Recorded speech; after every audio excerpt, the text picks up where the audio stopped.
قرآن میں یوسف علیہ السلام کا واقعہ ہے، جس کو ایک خوبصورت عورت نے یوسف علیہ السلام کو دروازے بند کر کے اپنی طرف زنا کی دعوت دی اور یوسف علیہ السلام بھاگ نکلے.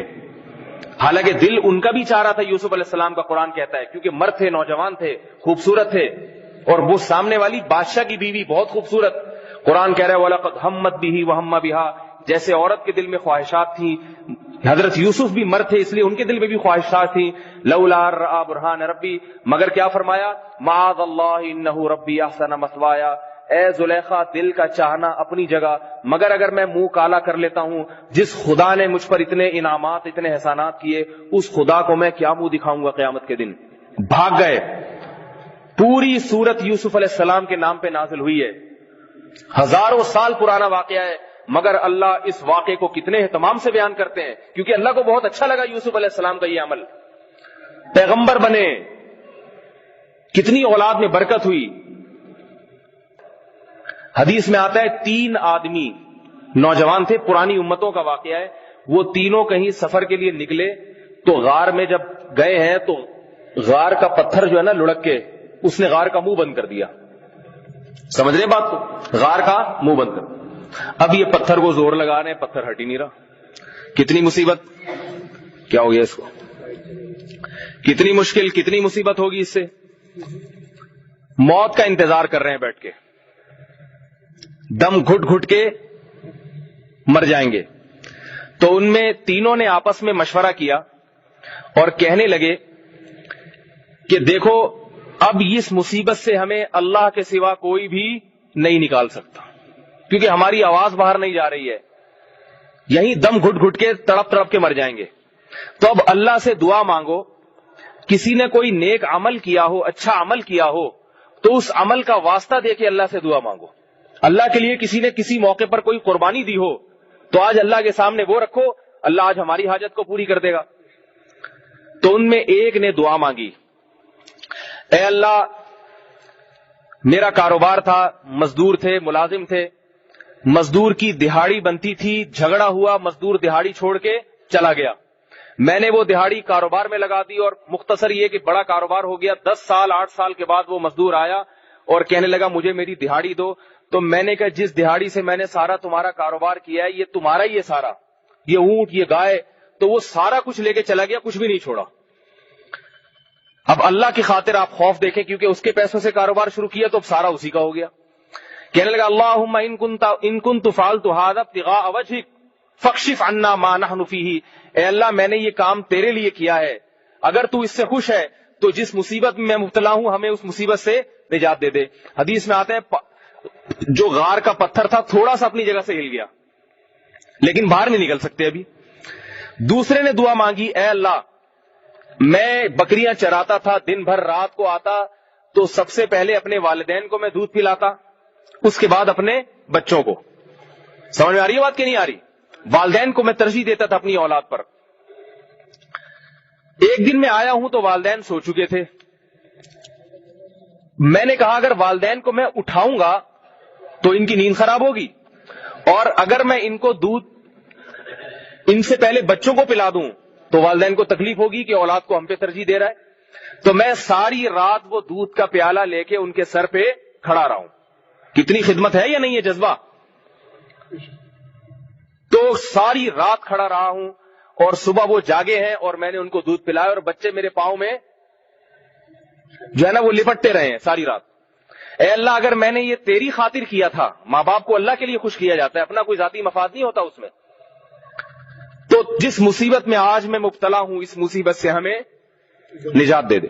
حدیث میں آتا ہے پتھر تھوڑا سا اپنی جگہ سے اور لڑک گیا، لیکن ابھی باہر نہیں نکل سکتے.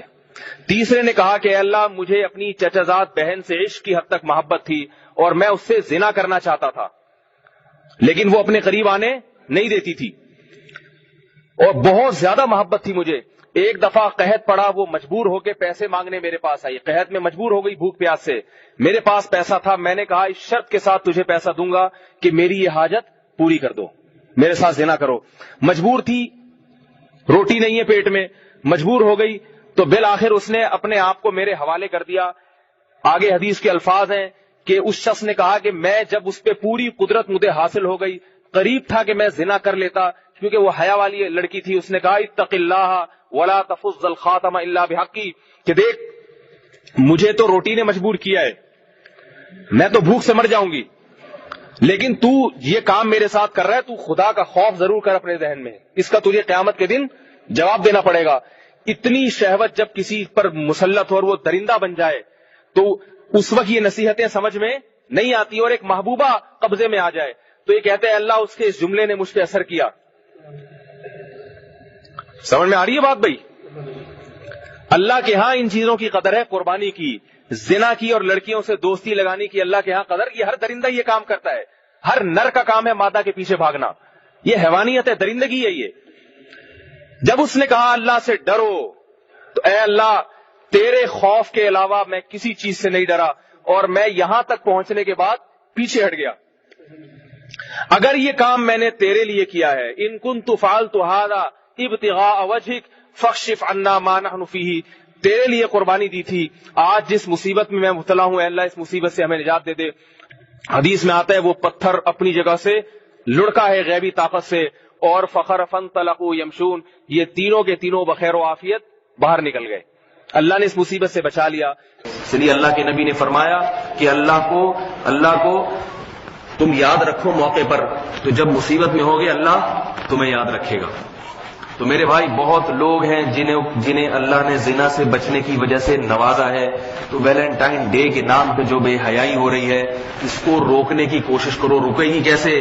اپنے گھر کی عورتوں کو لگام دو. ان دنوں میں بچی تیار ہو کے جا رہی ہے، اس کا گریبان پکڑو، کس سے پوچھ کے جا رہی ہے، کہاں جا رہی ہے، میں تیرا باپ ہوں، یہ تیرا بھائی ہے.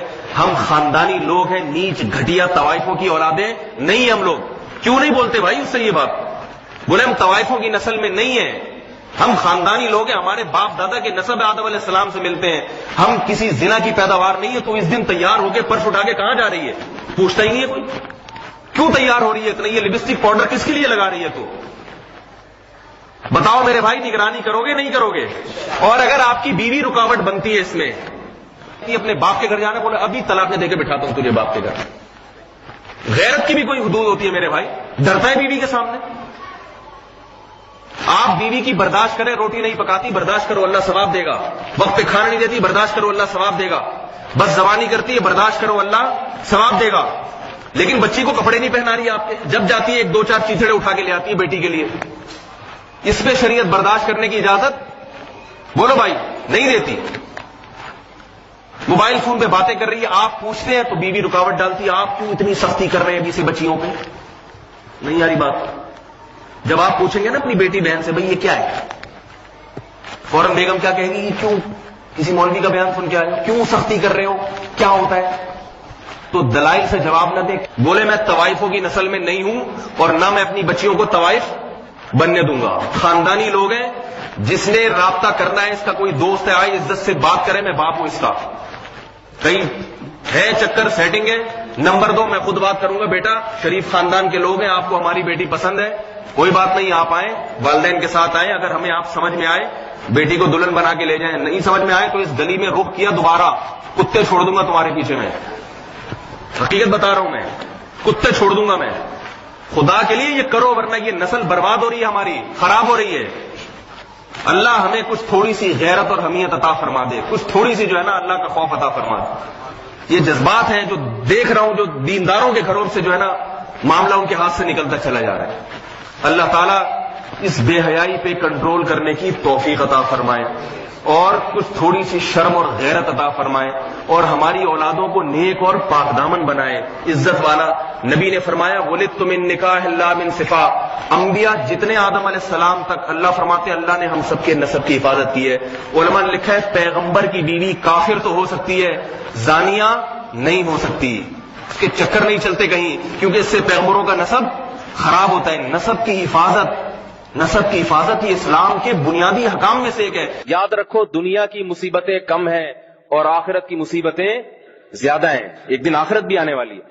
تو خدا کے لیے اپنی جانوں پر رحم کرو. یہ میڈیا خود بھی جہنم کی آگ میں جائے گا اور تمہیں بھی اپنے ساتھ گھسیٹ کے جہنم کی طرف لے کے جا رہا ہے۔ اللہ تعالی ہمیں ان کے شر سے بچائے، ہمیں پاک دامنی والی، عفیف عفت والی، پاک دامنی والی زندگی اللہ مجھے بھی نصیب فرمائے اور آپ کو بھی، اور جتنے مسلمان جوان ہیں اللہ ان سب کو نصیب فرمائے، اور اس گندگی والی لعنت سے اللہ ہماری اور ہماری نسلوں کی حفاظت فرمائے۔ وما علینا الا